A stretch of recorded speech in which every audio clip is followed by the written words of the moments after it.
Elena and I have been married for 5 years. To everyone who knows us, I am the model husband. Well-mannered, considerate, a man who once even graced the cover of some gossip magazine under the headline Best Husband of the Year. People look at us with a kind of quiet envy. They see me, and they see the incredible woman I married, and they assume I have won life's lottery. They have no idea what my actual role in this marriage has been. For 5 years, she has maintained a cool, polite distance, and the passionate, all-consuming love I once pursued her with has slowly eroded into a quiet, functional arrangement. I know, in a place deep down that I rarely visit, that I am not the one she truly wants. I am not the man she still can't forget. That's why I finally asked for a divorce. I packed my bags and moved out of our shared house and into an apartment I'd kept from before we were married. A week later, she appeared at my new doorstep, her composure shattered. "Divorce," she said, her voice trembling and her eyes red-rimmed. "Leo, say that again." This afternoon, a text message from Clara, my wife's secretary, lit up my phone screen. "Leo, Elena has an event tonight. She should be home around 10:30. I stared at the message for a long moment, the words blurring slightly. My fingers moved automatically, typing a reply. "Okay, thanks." 10:30 p.m. She would have already eaten by then, of course. My only duties were to run her a hot bath and lay out a fresh set of clothes for her. After ensuring everything was in its place, I left a single lamp on in the living room, a small beacon in the quiet dark, and went to our bedroom to sleep. I was hovering in that hazy space between wakefulness and sleep around 10:15 when I vaguely registered the sound of the front door opening and closing, followed by the distant rush of water in the master bathroom. Just as I was drifting off again, I felt the distinct dip in the mattress as someone settled in beside me. A familiar warmth pressed against my back. In my sleepy haze, I felt her lips on the back of my neck. "Why are you sleeping so early?" she whispered, her breath warm against my ear. "Just tired," I murmured, giving a gentle, half-hearted push against her that did nothing to move her. I simply gave in. Later, deep in the night, she slept soundly beside me, her breathing even and deep, while I lay wide awake, staring at the ceiling. I eventually gave up on sleep, slipped out of bed, and poured myself a glass of red wine. I sat alone in the silent living room, my eyes fixed on the large, framed wedding photograph hanging on the wall. When, I wondered, is the right time to ask for a divorce? Elena and I first met in college. She was the undisputed campus star. Perfect family background, top of her class, and a stunning beauty that made heads turn wherever she went. Everything about her seemed flawless, impeccable. It was only natural that I developed a massive crush on her. Back then, I was fueled by a fearless, youthful persistence. I spent 2 full semesters trying to win her over, but nothing worked. I vividly remember one particular winter evening, waiting for her in the falling snow, holding a scarf I had painstakingly knitted myself. All my efforts earned me was an icy dismissal. "Leo, stop looking for me. I like someone else." I was stubborn. I thought it was just a convenient excuse to get rid of me. That is, until the day I stumbled upon her with him, Daniel. I saw her soothing him, her fingers gently stroking through his hair. Then I watched as she lifted his chin and kissed him with a tenderness I never knew she possessed. It was in that moment I realized Elena could be gentle and affectionate. She just wasn't that way with me. Their romance quickly became the talk of the campus, the star student and the impoverished scholar. She even used her family's influence to shut down the school's online forum to protect him from gossip and scrutiny. But for all its intensity, their love didn't have a happy ending. I never got the story directly from Elena, but the rumors were that she wanted to marry Daniel right after graduation. He refused. He said he didn't want to be dependent on a woman, and was determined to make it on his own. People saw them arguing on campus, a tense back and forth that ended when Daniel made the abrupt decision to become a teacher in a rural village. And just like that, they were over. Half a year later, our families began collaborating on a major business project, and Elena and I were thrown back into each other's orbits. We reconnected through work, and looking back, I suppose I took advantage of her vulnerability. I treated her with the same unwavering kindness as before, reminding her to drink less at company gatherings, cooking her favorite porridge and bringing it to her office on a snowy night. 3 months into this renewed courtship, she found me shivering outside her company's entrance late one evening. She looked at me, her expression unreadable, and asked suddenly, "Leo, do you really like me that much?" I just nodded, a bit dumbfounded. "Want to marry me?" she asked, a small laugh escaping her lips. At first, I was completely swept up in the idea of being married to her. For most of our 5 years together, my enthusiasm never waned, all because I truly liked her. I had naively interpreted her proposal as a sign that she liked me too. So even when my text messages went unanswered for hours, or when I had to learn her daily schedule from her secretary, even when our life together settled into a predictable routine devoid of any real emotional connection, my love for her didn't falter.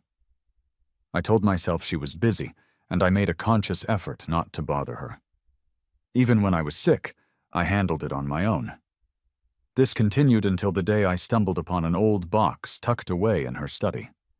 Inside, I found a collection of documents showing she had been anonymously donating to a rural school for years. The principal had written a personal thank you note for each donation, asking for it to be delivered. The letters were stacked neatly, without a single crease. It turned out the school's principal was Daniel. The next morning, I was in the kitchen making breakfast when Elena appeared behind me, startling me. "Staying home for breakfast?" I asked, unable to hide my surprise. She simply nodded. I glanced down at the ingredients on the counter, a wave of conflict washing over me. I used to prepare 2 full breakfasts every single morning, regardless of whether she would be home or not. The rare times we ate together were so precious to me that I cherished every second. But recently, I had stopped. It felt too wasteful. A constant reminder of what was missing. "Here, you can have this," I said, offering her the single omelet I had made. She paused, staring at it for a moment. "Eat it while it's hot. I have to get ready. I'm taking Grandpa to a meeting this morning." I put down the carton of milk, ready to leave the kitchen. "Leo," she said suddenly, grabbing my arm. She seemed to hesitate. I looked at her, confused. "What's up?" To my complete surprise, she pulled me into a hug, so unexpectedly that I almost lost my balance. "You've been tired lately, haven't you?" she asked, her eyes searching mine. "Tired?" "Yeah, kind of," I admitted. "Thinking about divorce all the time is mentally draining." Her expression flickered. "I don't have much going on tonight," she said, her voice softening.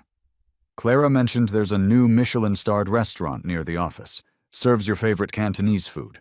Want to check it out together?" I was taken aback. "You have time tonight?" I asked, needing to hear it again. She nodded. "How much time?" She chuckled, a sound I hadn't heard in a while. A lot of time." A spark of excitement ignited in me. "Really?" She laughed again. "Of course." "Awesome," I said, a genuine smile spreading across my face. "I'll come by the office to meet you tonight." I felt a sense of relief wash over me. It was great that she had time. It meant we could finally have a proper conversation about the divorce. However, I didn't get to see Elena that evening. She stood me up.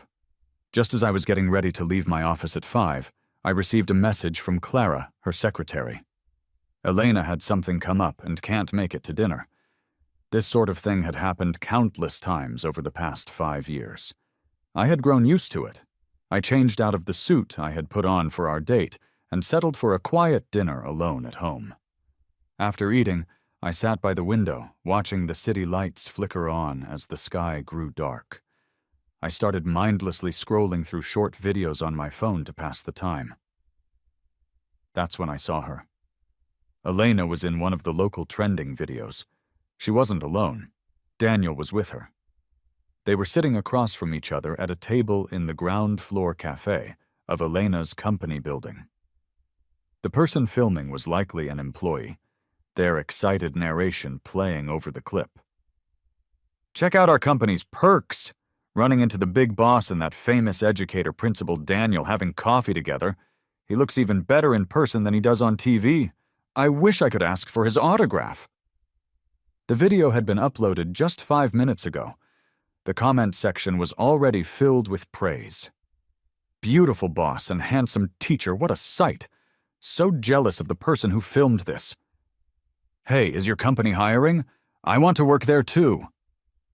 I watched the short clip on a loop for a while, then put my phone away. So Elena had missed our dinner because of Daniel. For some reason, even though I was her lawful husband, it felt perfectly normal that she would ditch me for him. What did 5 years of marriage really matter? In her heart, I probably didn't even compare. Elena finally came home around 9:30. "What did you eat for dinner?" she asked, showing an unusual interest as she sat down beside me on the sofa. I didn't answer right away. I let the silence hang in the air for a moment before asking softly, "Was the something that came up tonight because of Daniel?" She paused, her expression a mixture of surprise and vague annoyance. "Who told you that?" I shook my head. "No one. I saw it in a video." After a moment, she sighed. "I didn't tell you because I didn't want you to overthink things. Don't worry, there's nothing going on between us. I previously made an anonymous donation to his school, and someone leaked the news. He brought the media with him to thank me publicly. He was on a tight schedule, so we did a few brief interviews. We met in the company cafe, and there were plenty of employees around." She reached out and touched my hair. "Leo, we've been married for 5 years. We should have some trust between us, right? Look, I should still have some free time tomorrow. We can go have that Cantonese food then." "Elena," I suddenly interrupted her. "I don't actually like Cantonese food. I only ever said I did so I would have more chances to eat with you." She looked completely stunned. "In these 5 years of our marriage," I continued, my voice quiet but firm, "do you even know what I like to eat?" She didn't answer. Of course she didn't know. She had never shown any interest in knowing. The emotions I had bottled up for hours were about to explode, but I managed to restrain myself, asking one final, cutting question.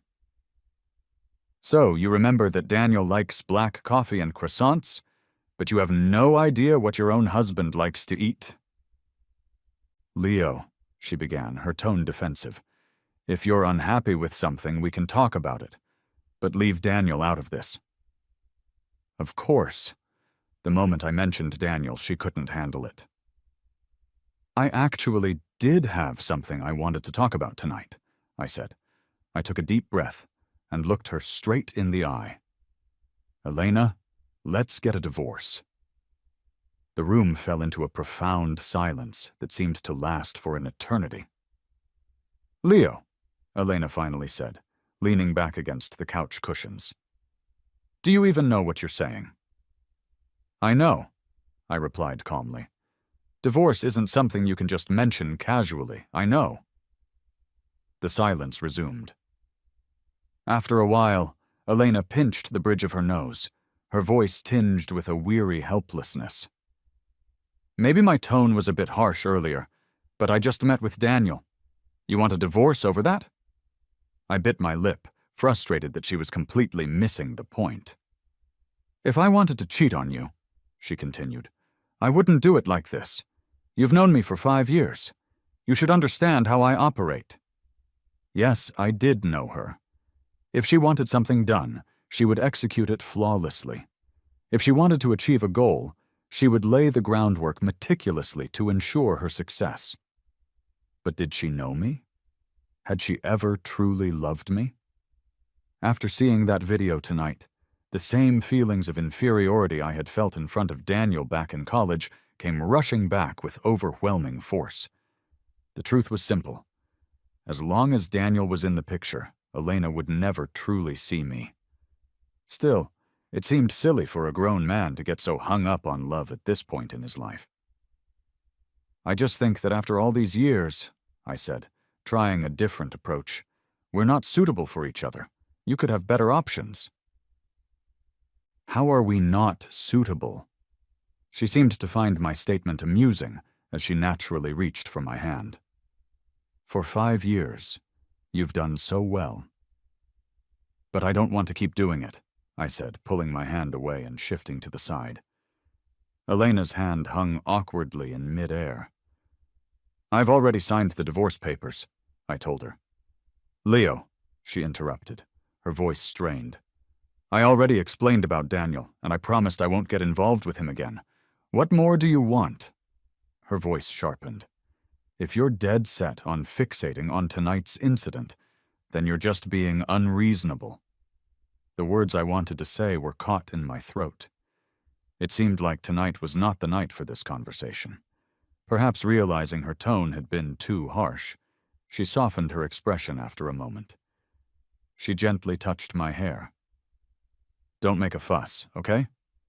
Then she got up to take a shower. Watching her walk away, I murmured softly to myself, I had duck blood soup for dinner. She paused mid-step. That was my favorite dish. No way, she said, her back still to me.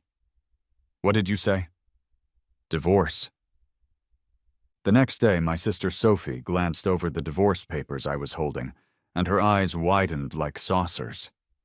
It made sense. Since Elena and I had gotten married, our family businesses had collaborated much more frequently and profitably. I figured since we were getting divorced, I should give my sister a heads up.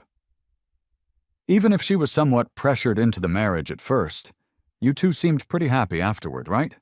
Elena's been good to you, my sister said, swinging her golf club nonchalantly. What are you talking about? What pressure, Soph? My sister pinched the bridge of her nose, perhaps regretting her slip of the tongue. Well, she started. Remember 5 years ago when her family needed that big loan? I noticed you liked her then, always running over to her place day and night. So when Elena came to me for help, I just hinted a tiny bit. I stared at my sister, a cold shock spreading through me. What did you hint? She looked away awkwardly. You know, I told her that if our families became in-laws, I would definitely help with the money. I stood there, motionless, as the horrifying realization chilled me to the bone. Soph, my sister looked at me anxiously. Anything else? I dug my nails into my palm, the sharp pain grounding me. What else don't I know?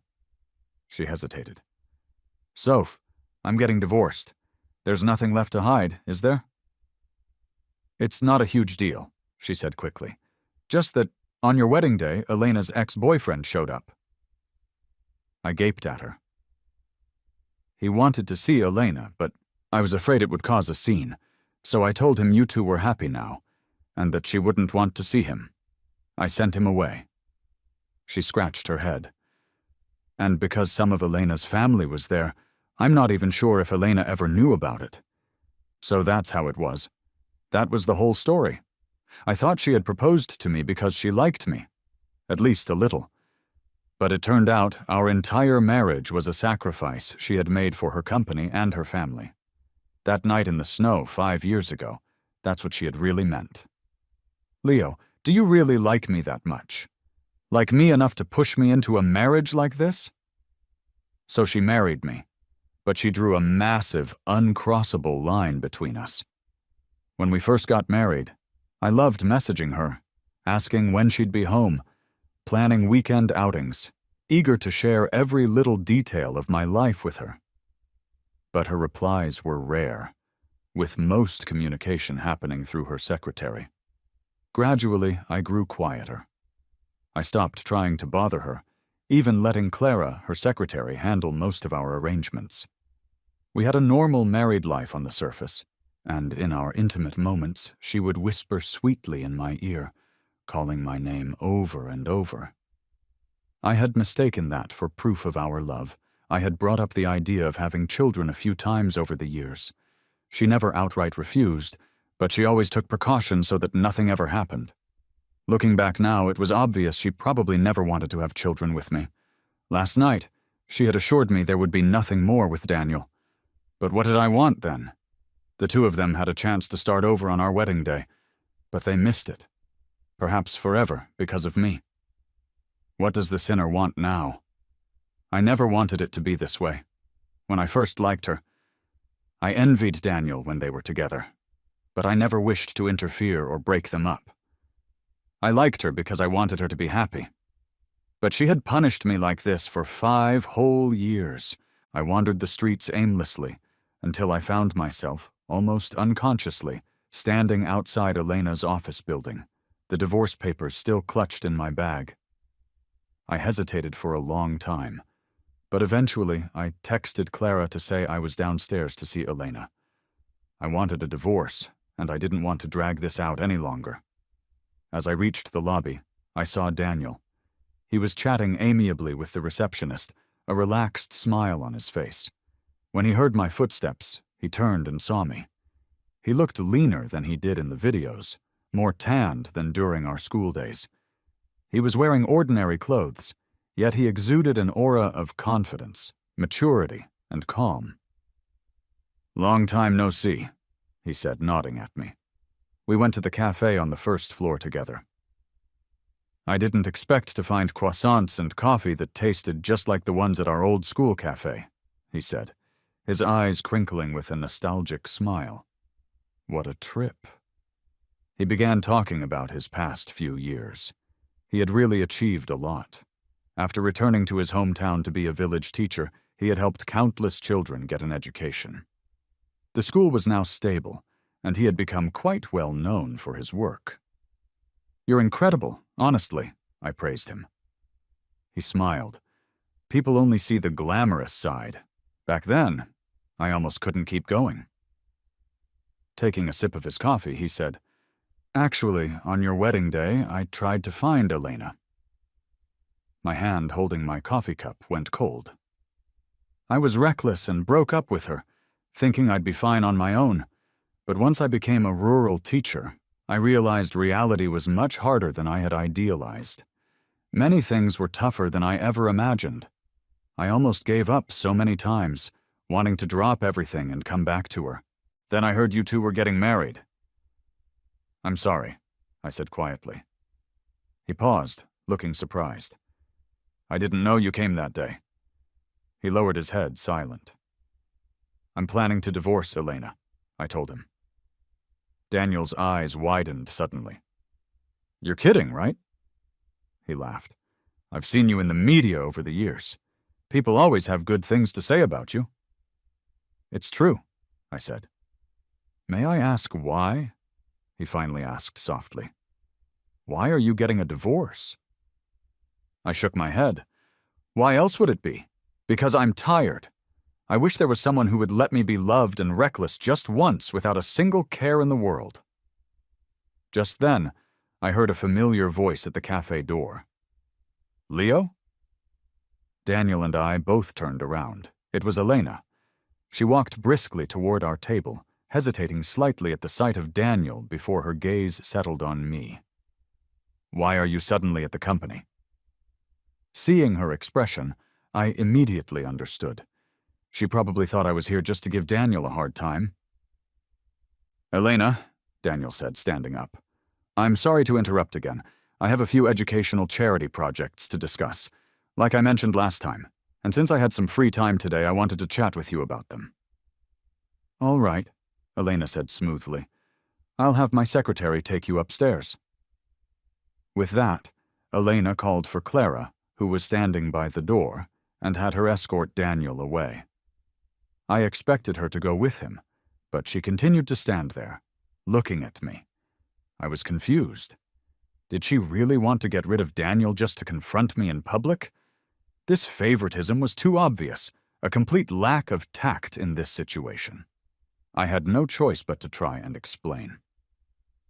Elena, it's not what you think. Are you feeling all right? She asked, cutting me off. I was puzzled for a moment, and before I could respond, she stepped closer and took my hand. Your face is so pale, and your hands are freezing. Some employees passed by, sneaking glances and whispering among themselves. Suddenly, I realized why she was acting so strangely. Elena and I rarely appeared together in private settings like this. She was probably worried I would cause a scene with Daniel, so she sent him away, and then acted lovingly in front of everyone to stop any damaging rumors about him from starting. I didn't mind. Since we were divorcing anyway, I might as well play the part to protect her and Daniel. Plus, if she was in a good mood, maybe the divorce process would go more smoothly. Thinking this, I lifted my head and gave her a classic, polite smile. I'm fine, don't worry. You and the principal probably have more to discuss, so you get back to it, and I'll head out. I pulled my hand back and was about to leave, but she stopped me, frowning. Where are you going? I didn't answer. She pulled me closer and suddenly placed the back of her hand on my forehead. You're running a slight fever. I'm taking you to the hospital. I felt utterly helpless as Elena dragged me to her car.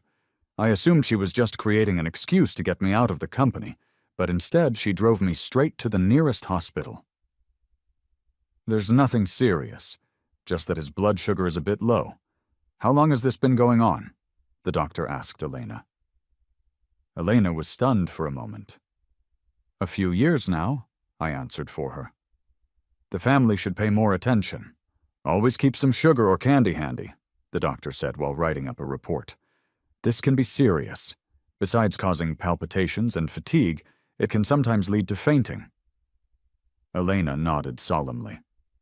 Got it. It's nothing, doctor, I interjected. I think it's being blown out of proportion. I've always kept sugar and snacks with me. After the doctor's visit, I expected we would leave quickly, but Elena was busy asking the doctor a series of detailed questions about precautions. Suddenly, she was very interested in the topic of low blood sugar. As we exited the hospital and walked toward the parking lot, Elena clung tightly to my hand. The whole visit had left me feeling genuinely a bit drained. Once we were in the car, I dug out a piece of hard candy from my bag, unwrapped it, and popped it into my mouth. The car was awfully quiet. I simply closed my eyes, not sure how long we drove, but eventually the car came to a stop. Are we there? I asked, half awake. It's a red light, she said. After a short silence, she spoke softly. Why didn't you ever tell me about this? I looked at her, confused about what she meant. You've been unwell before, haven't you? Why not tell me? She asked, pulling the car over to the side of the road. But I did, I said quietly. What? She seemed startled. When we had just gotten married, you came home late every night for a week straight. That Friday I had a low blood sugar episode and texted you from bed, asking if you could come home early and get me something sweet. I let out a small, humorless chuckle. You didn't respond. I figured you've probably forgotten about it by now. There were so many messages back then. It's normal to forget one. I continued. Remember that other time we were doing a magazine interview and the reporter accidentally knocked over my bag, spilling candy and snacks everywhere? You were pretty unhappy about that. After the interview, you told me not to keep so much useless stuff in my bag. Why hadn't I told you? Because you never gave me the chance. And I was worried my small flaws would be just another reason for you to dislike me. You don't like candy and snacks, so I keep them hidden in my bag's inner pocket, away from your sight. And you don't like weakness, so I try my best to always appear mature and independent. She suddenly held my hand tighter. Leo, I found a Sichuan restaurant and thought we could go there tonight. Her hand seemed to tremble slightly. But since you're not feeling well, maybe we should have something bland, okay? I shook my head. I'd like to go home for some porridge. No need to stay with me. You can go on back to work. Leo, I have time tonight, she insisted. I couldn't help but remind her. But Daniel is still waiting for you at the office. The deputy can handle that, she said. I looked at her, puzzled. So you're really free tonight? She nodded. Yes, I'm free. I thought for a moment. If you're really free, then let's just go home. All right, she nodded, a hint of joy in her eyes. Okay, let's go home. My mood lifted slightly too. Once we got home, we could finally have an honest, final talk about the divorce. Elena stayed quiet for the rest of the drive. She's incredibly sharp. I think from last night to today, she had finally realized that I was serious when I mentioned divorce. When we got home, I calmly pulled out the divorce papers from my bag and placed them on the coffee table. Her gaze grew colder as she looked at the document. Who helped you draft this? Sophie? I was taken aback. Nobody. I did it myself. I paused, then added, I spent a whole month thinking about every single detail. Getting divorced won't affect you or your family much. I'm only taking back the dowry I brought into the marriage. If there's anything else you want to add, feel free. We can talk it over. She suddenly smirked bitterly. A whole month? You've been thinking about this divorce for a month? I know you're busy, I explained, so I wanted to prepare everything before talking to you. I paused again. This way we can do it faster and not waste your time. I disagree, she said, pushing the agreement back towards me. I was taken aback. What part don't you agree with? I asked, flipping through the pages. Is it the stock allocation? I've already made a huge concession here. Any less would cause issues with my sister. She suddenly placed her hand on the agreement, holding it down firmly. I disagree with the divorce. Her eyes were serious as she looked at me. Why? I asked. Then it dawned on me. Oh, are you worried that your next husband might not do as good a job and people might talk? You don't need to worry about that. Even though it's a hassle, as long as he tries, he can do a good job. I thought for a moment, then walked over to the bookshelf and grabbed 5 thick notebooks. These have all my notes on social engagements and dealing with the media, what to say and not say in different situations, what to wear. Rest easy. I can pass these on to your future husband. If he ever needs help, he can come to me. Leo! She suddenly raised her voice, her tone laced with anger. I looked at her, confused. What do you see our marriage as? Am I just another task for you to manage? I didn't say anything, just turned to look out the window at the city lights. How could it be just a task? It's because I valued this marriage so much that I tried so hard to be the perfect partner. But now, what was the point in saying any of this? Leo, she sighed, taking my hand. You have to know, we're not in a work relationship, we're a married couple. But other than sharing a bed, we don't act like a real couple, I countered, my voice flat. She paused, and I continued. The number of times we eat together in a month can be counted on one hand. I text Clara more than I have ever texted you. I don't know how other couples live, but I know this isn't what I want. I gently withdrew my hand from her grasp. Elena, I've thought a lot about this. You didn't do anything wrong in this marriage. I was the one who chased after you back then, the one who wanted to marry you. In these 5 years, you've never cheated on me or treated me badly. Your mother has been great, too. It's been me, having these unrealistic fantasies about what our marriage should be. We could continue like this, but I think in life, we should be with someone we love and who loves us back. You would be happier with someone you love. She stared at me, her expression one of utter confusion. Someone I love? She asked suddenly. Who do you think that is? I just shook my head. I don't know, but whoever it is, it won't be me. The next morning I moved out and went back to the apartment I owned before we got married. That night, after I left, we had sat in silence for a few more minutes before Elena got up to take a phone call and never came back into the living room. She took the divorce papers with her when she left for work in the morning. I assumed that meant she had finally agreed. The divorce wouldn't affect her much anyway. The wedding ring on my left hand, the only gift I had ever received from Elena in 5 years. I took it off and left it on the nightstand by the bed. Just as I finished packing the last of my things, I got a call from my brother. "Leo, why did Elena just call me asking what kind of candy you like?" he asked, clearly puzzled. "Are you two getting a divorce or not?" I hesitated. "Yeah, we are." "Hey," he continued, "I was wondering, isn't there that small media company in our family that's not doing too well?" My brother sighed on the other end. "It's been years. We've been losing money on it. I'm thinking of cutting our losses." Gazing out at the expansive blue sky from the 26th floor window of my apartment, I asked, "Can I take it over?" By evening, I surprisingly received a text message from Elena. "I'll pick you up for the gala tonight." I stared at my phone. This was something Clara usually handled. "No need, I'll go by myself. During the divorce process, I'm not staying at the house. I've moved out." There was no reply.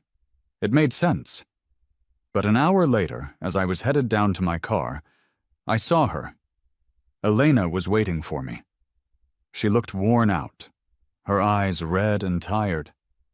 I had never seen her like this before. "What are you doing here?" I asked. Her eyes lit up briefly, and she walked over quickly, grabbing my hand. But then she stopped, her gaze fixed on my bare finger. "Where's your ring?" she asked. "I took it off." "Why?" "We're getting divorced, so it's not necessary anymore." "Leo!" she almost shouted, her voice filled with a raw anger I'd never heard from her. "I haven't agreed to the divorce yet." I was baffled. "You didn't agree? You didn't mention that last night. You took the divorce papers with you." She pulled me closer, her expression one of visual exasperation. "Not saying anything doesn't mean I agree. Who taught you that logic?" She leaned her forehead against mine and sighed softly. "I don't want a divorce, Leo." Elena said she didn't want a divorce. I had thought of countless hurdles in the divorce process. My brother, Elena's parents, the complicated splitting of assets. But I never expected the first and biggest hurdle to be her not wanting it. I was almost frantic. "Why wouldn't you want a divorce? Isn't this the best thing for both of us?" She frowned, about to speak, but the sharp honk of a car horn interrupted her. Her car was blocking the driveway. With no other choice under the press of impatient drivers, I got in the car with her, and we set off for the gala. As soon as I sat in the passenger seat, I realized something was off. The back seat, which was usually impeccably neat, was filled with bright pink shopping bags. She had always hated flashy, colorful things. Even at home, the decor was all cool tones and minimalist design. Seeing those bags felt incredibly strange. "I bought your favorite candies," she said softly, her eyes on the road. "There are some in the glove box, too. If you ever feel upset or just want some, you don't have to hide it from me anymore." Then she added, "I've scattered them all around the house, too.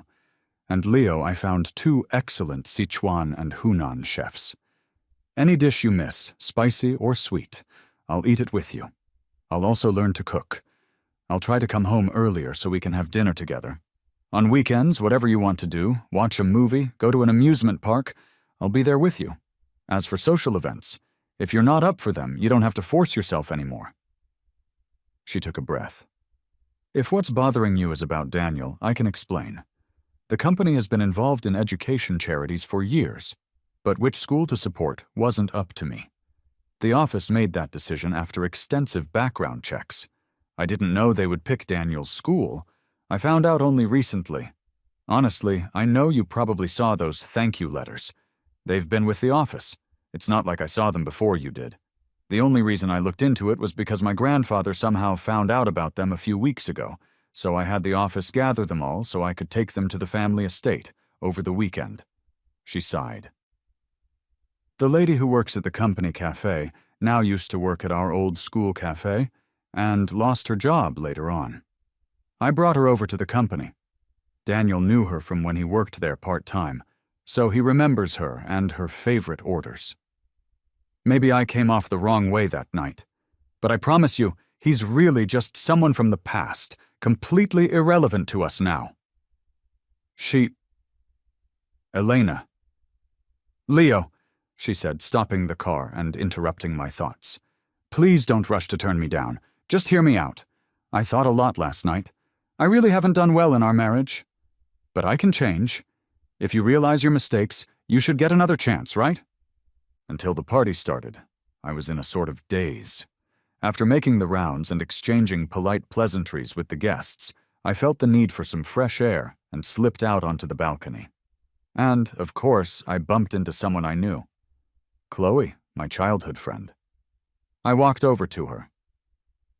Wow, isn't this the praised husband everyone talks about? She said, raising an eyebrow and laughing. Long time no see. You always shoot your mouth off. You doing all right? I was aware she was an illegitimate child in her family and had gotten into some trouble last year, leaving her with a less than great standing. Pretty good, she said, pulling out a cigarette and offering one to me. Want one? I hesitated. Nah, I quit. Don't want to get caught by a photographer and have to spin some PR story about it. Tisk, boring, she said, pointing with her chin to the thick woods beyond the balcony. If someone's hiding in there snapping pics, I'd eat the entire forest for you. You trust me, don't you? I chuckled. My mind was a bit stressed, too. Okay, pass me one. That's more like it. Seeing you dragging around like that, I thought you were depressed. I smiled wryly. You still unemployed? She made a sound of casual indifference. Chloe, why not consider joining my little company? I knew she was incredibly talented in design. Huh? What's up with you offering me a job now? She asked, raising her eyebrows.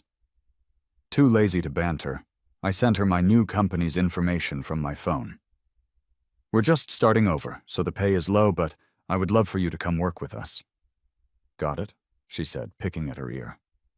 Suddenly, her gaze fixed on something behind me at the door. I turned. It was Elena. My first instinct was to stub out the cigarette. Elena didn't smoke, and wasn't fond of the smell. She walked over, her eyes frowning first at Chloe, and then at me. Why are you smoking? It's bad for you, she said softly. Chloe eyed me, then looked at Elena. You didn't know he smokes? Chloe interjected. He started 5 years ago. Elena froze. Girl, Chloe said, moving up and patting Elena on the shoulder with a grin. You've been married for 5 years, right? Shouldn't you know your own husband better than I do? Chloe left us, with Elena looking gloomy and me feeling incredibly awkward. My head ached. Don't get me wrong, I started to explain. I wasn't hiding it. It's just at the start of our marriage, trying to handle those guys in the media, the pressure was high. I'd smoke a bit when I was home alone. Her face darkened as I explained. Thinking quickly, I added, We checked earlier. There's no one taking photos here. No PR worries. You think I'm worried about someone catching you smoking? She snapped. Stunned, I asked. Aren't you? She sighed. Leo, am I such a letdown to you? I paused, unsure how to answer. Was I disappointed? Of course. I had dreamt big, and I was let down big. But you get let down enough times, you just get used to it. I've already decided on a divorce. What's the point of making pointless accusations now? I shook my head. No, and honestly, I don't feel pressured in social situations anymore. I barely smoke. So you can tell Chloe your problems, but you can't tell me? I paused. If I must, I can handle anything myself, I said. She nodded slowly. My only worry now, I continued seriously, is how smoothly our divorce process can go. The faster, the better. Elena's face turned even darker. She asked me to speak after a bit. She took my hand. Not that she insisted. Leo, she said, her voice firm. No divorce. Since that night, Elena seemed to undergo a significant change. At my new office, I often received gifts from her. Flowers, various prepared dishes, and of course her popping in every now and then. The young folks at my small company didn't know I was getting a divorce, and were always praising how caring and attentive my wife was. But Chloe, ever since she joined the company, would always give a knowing, slightly mocking smile whenever Elena brought things over. She'd just shake her head and chuckle to herself. A month later, we had to prepare some important materials for a bid. Chloe and I worked overtime for several days, hashing out a particular detail. When we finally wrapped it up, I felt a huge sense of relief, and noticed Chloe looked the same. She usually had such a laid-back, almost lazy attitude, and I'd never seen her so serious and focused before. It cracked me up. Chloe looked at me, puzzled. "What's so funny?" she asked. I grinned and said, "I feel like I stumbled onto a hidden gem." Chloe gave a soft laugh. No, it's me doing you a favor." Okay, I replied, realizing there was no point in arguing with her sass. I stood up. "It's late. Want to grab a late-night snack?" "Sounds great," she said. "Isn't someone picking you up tonight?" she added, glancing toward the office door with a shrug. "See, told you." I turned to see Elena standing there. Chloe lazily packed her bag, waved, and said, "I'm off. You owe me a snack." I nodded, knowing full well what was coming. Once Chloe left, it was just Elena and me in the silent office. She quietly walked over, holding a thermos. "Have you eaten?" she asked softly. "Yeah, I have," I responded. Silence hung heavy in the air. "Elena, I think—" Before I could finish my sentence, she suddenly pulled me into a tight, desperate hug. "Elena," I stiffened. "What's going on?" She didn't say anything, just took a deep breath, her face buried in my shoulder. The clock on the wall ticked loudly, marking the passing seconds. "I'm jealous," she eventually whispered, her voice muffled. "Leo, I'm jealous." I could not have predicted a day would come where Elena would admit to being jealous. "You once asked me why I won't agree to the divorce," she continued, her voice trembling slightly. "It's because I can't imagine you with someone else. Standing in the doorway, seeing you smile so beautifully with her. It drove me crazy with jealousy. I know there's nothing between you and Chloe, but it made me feel insane." I let her hug me in silence, my own emotions a tangled mess. "Elena, you've asked why I want a divorce, remember?" Her body went still against mine. For 5 years, I've been Elena's husband, completely devoted to that role. But somewhere along the way, I lost myself. I don't want to be just your husband anymore. I want to be Leo again. I want to live for myself. I gently pulled away from her embrace. "After 5 years? Let's part on good terms, shall we?" She shook her head, tears welling up in her eyes. I paused, then sidestepped to leave, but she grabbed my hand. "Leo," I stopped. "Just once," she pleaded.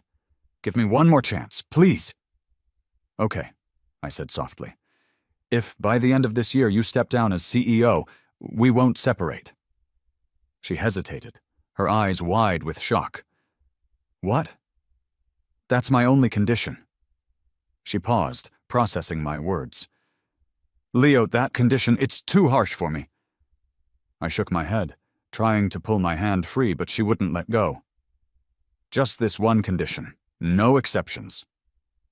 After a long moment, she released my hand. "Understood," she said, her voice resigned. "Stepping down?" Daniel laughed when I told him about it. "If Elena steps down as CEO, I'll give you my head to use as a soccer ball." I know, I sighed. Her family situation was incredibly complicated. She had never been interested in business herself. Her father was an astrophysicist. But when her cousins nearly ran the family company into the ground, she was forced to step in and take over management. Her cousins never liked it and were constantly stirring up trouble behind the scenes. It had been an uphill battle for Elena just to hold her position. I knew better than anyone that she would never step down. That's how it seemed anyway. After our conversation that night, Elena didn't reach out again. 3 months flew by. I threw myself into my work, and my little company finally started doing better. Chloe and the rest of the staff were highly motivated, and I could see that Chloe had changed too, becoming more dedicated and passionate. On the last day of December, the company held a small year-end party. Jason came as well. Everyone was having a blast, with Jason dancing around like a fool. At 11 p.m., we left the karaoke bar. It had started snowing, prompting a quick, chaotic snowball fight on the street. Across from us, a giant screen on a shopping mall was playing a live television program. My brother was pestering me about something when a single snowflake landed on my eyelashes. I blinked, and there on the screen was Elena. She was still beautiful, being interviewed by a reporter. "Miss Elena, is there any special reason for your sudden decision to step down as CEO?" She smiled serenely into the camera. "No special reason. I just wanted some time to spend with my boyfriend." I stared at the screen in utter disbelief, turning to look at Daniel. He looked just as shocked as I felt, and made a comical motion of chopping his own head off, as promised. Just then, my phone rang. "Hello? Where are you?" It was that familiar, gentle voice. "Downtown by the clock tower." "I'll be there in 30 minutes. Leo," she said, her tone firmer than I'd ever heard it, "you have to keep your word. I'll wait for you." At 11:45 p.m., I met Elena under the clock tower. She walked toward me through the swirling snow, flakes landing softly on her shoulders and in her hair, making her appear dreamy, almost ethereal. "Is this really necessary?" I asked quietly, looking down at the snow-covered ground. "You've stepped down. What if you can't get your position back?" She shook her head with a carefree smile. "Then I won't go back." I turned away. 5 years of hard work, just to let it go like that? How reckless. She raised her eyebrows with a playful look. "So, you're worried about me, aren't you?" She stepped closer. "So there's still hope for me, right?" "Elena." She handed me a stack of papers. It was the divorce agreement. I stared at her blankly, not quite understanding. "In these past 3 months," she began, "I've been handling my resignation while doing a lot of thinking." She paused. "Leo, I've stepped down, but I don't want to force you to continue this relationship." She handed the papers to me again, the divorce agreement, which she had already signed. "Then why did you step down at all?" I was even more confused. "You're no businessman if you don't make a profit." She laughed softly. "I want to trade this resignation for something else. Is that okay?" "Something else?" I looked at her, stunned. She reached out and gently brushed the snowflakes from my hair. "An opportunity for us to start over." She lowered her head, and I looked up, our eyes meeting. In hers, I saw a warmth and tenderness I had never seen before. "A chance for me to pursue you, all over again." At 11:59 p.m., I signed the papers. From that moment on, I was no longer the perfect husband people talked about. I was just Leo, being myself. As the clock tower chimed in the new year, Elena and I looked up at the swirling snow. "It's a new year," I remarked. "Yeah," she replied, her eyes sparkling as she reached out her hand. "Happy New Year, Leo. I'm Elena." I smiled at her. "Happy New Year, Elena," I said, reaching out my hand to take hers. "I'm Leo." Clara, the secretary, always thought that in the 2 years following Elena's divorce, she didn't seem any less busy. That was because Elena was still very busy, only now, instead of being busy with work, she was busy with dates. And Clara couldn't help but notice that after Elena and her ex-husband finalized their divorce, it seemed like their relationship had actually improved. For instance, right now, at the mall to deliver a set of car keys to Elena, Clara saw her nestled against Leo in the mall's public seating area, playfully whining. "Stop it," Clara heard Leo complain softly, and even saw him try to shake off Elena's hand. But Elena didn't get upset. She just continued to softly brush at Leo's hair. "Let me blow on it." "Leave me alone!" Leo was still sulking. Clara chuckled to herself. Elena must have done something to annoy Leo, but the next second, Clara heard Leo say, "It's your fault for making me watch such a tearjerker of a movie. We shouldn't have gone." All this drama over a sad movie. Clara felt like shutting down. She didn't expect Elena to readily admit it, her tone scarily doting. Yeah, it's all my fault. How about I take care of your eyes all night as punishment? In your dreams. How about I peel you a candy as a peace offering?" Clara felt that if she stuck around for any more of this unfolding drama, she'd want to poke her own eyes out. She quietly stepped back 5 meters. In the past, Elena and the gentleman weren't like this. They were the perfect, poised couple in public during their 5-year marriage. Elena rarely spoke, and he was always calm and quiet. But Clara secretly knew that Elena and her husband weren't that close. Even she, as an outsider, sensed there were issues in their marriage. She had heard the old rumors that Elena had a boyfriend in college who had left her just as she was taking over the family business and needed support the most. He left to pursue his own dreams. It seemed that experience had hurt Elena a lot. People tend to protect themselves after being wounded, fearing they might get hurt again. Clara often wondered if that was why Elena couldn't open her heart to such a good man as Leo. Yet, deep down, Clara felt that Elena did care about him. At times during work, Elena would suddenly look up from a document and ask, "What's Leo's schedule like today?" After hearing the update, Elena would nod and go back to work. Once, Clara suggested boldly, "Elena, why not text him yourself?" But Elena just looked at her phone for a long while before deciding against it. It seemed their long-term habits had ingrained themselves deeply into their routines.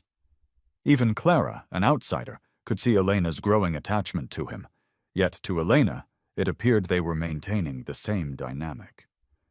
Clara felt like something was bound to happen if things continued that way. And it did. One night, Elena returned to the office, looking completely lost. "Clara," her voice was soft, "if a husband suddenly wants a divorce, do you think he's serious?" Clara was shocked. "Not always. My husband always talks about getting a divorce. We've even torn up our marriage certificate twice after big fights. But usually after I apologize and he cools down, it's all forgotten." She watched a gleam of hope flash in Elena's eyes. However, thinking it through, she decided to speak truthfully. "But I doubt he says the word divorce lightly." That statement hit hard. You could see the little spark in Elena's eyes ignite, and then, just as quickly, poof, it was out. That night, Elena stayed in the office all night. It seemed like it was from that day on that things started to change with her. Elena started asking where to find a good Sichuan cuisine chef. She would ask Clara about her relationship with her own husband, even about all these small, domestic things she had never used to care about. She'd openly show her concern for her husband, calling and texting him. She even started going to see him whenever he was out working. Clara was quite pleased about it. Elena had owned up to her mistakes and was trying to change, which was great. Yet she didn't expect they would still get divorced. What surprised her even more was that after the divorce, they started dating again. After stepping down as CEO, Elena had put all her focus on her husband. He was incredibly busy with his new company, so she would bring him meals and drinks every single day, picking him up and dropping him off. Eventually, her husband got annoyed and told her he didn't want to date someone who was unemployed. So, because of him, Elena had left the company, and because of him, she came back. Clara knew that the husband had said that on purpose. Even she thought it was a shame for someone as brilliant as Elena to leave the business world, let alone the husband who had been with her for so long. Still, Elena had gotten a little possessive after they started dating. Like that day when her husband suddenly texted Clara, saying he'd drop by the company to get something. Wanting to be helpful, Clara let Elena know. Who would have thought Elena would get upset? "I texted him like 3 hours ago and he didn't reply to me," she had complained. "Why is he texting you?" Clara had nothing to say to that, just forced a chuckle. She really wanted to snap back. "You know he used to text me way more than he ever texted you." But she didn't dare. As an employee, she could only swallow the bitterness and gently remind the husband to reply to Elena's messages. Clara figured they'd get remarried soon. However, 2 years passed, and neither seemed to be in a hurry. Until New Year's Eve of the 3rd year. When Clara was leaving after working overtime, she saw the light on in the CEO's office. Elena rarely worked overtime these past 2 years, so Clara thought maybe she had forgotten to turn the light off and went over to check. Just as she nudged open the slightly ajar door, she saw Elena with her back facing the door, holding a script and nervously practicing something. On her left, on the desk, was an open ring box. Clara quietly closed the door. She glanced out the floor-to-ceiling window and saw that it was snowing outside. A small, upright figure had just gotten out of a car by the company entrance. She chuckled, realizing she had stumbled upon quite the secret. As she turned toward the elevator, she looked back at the CEO's office. "Go, Elena," she whispered with a smile. "Good luck."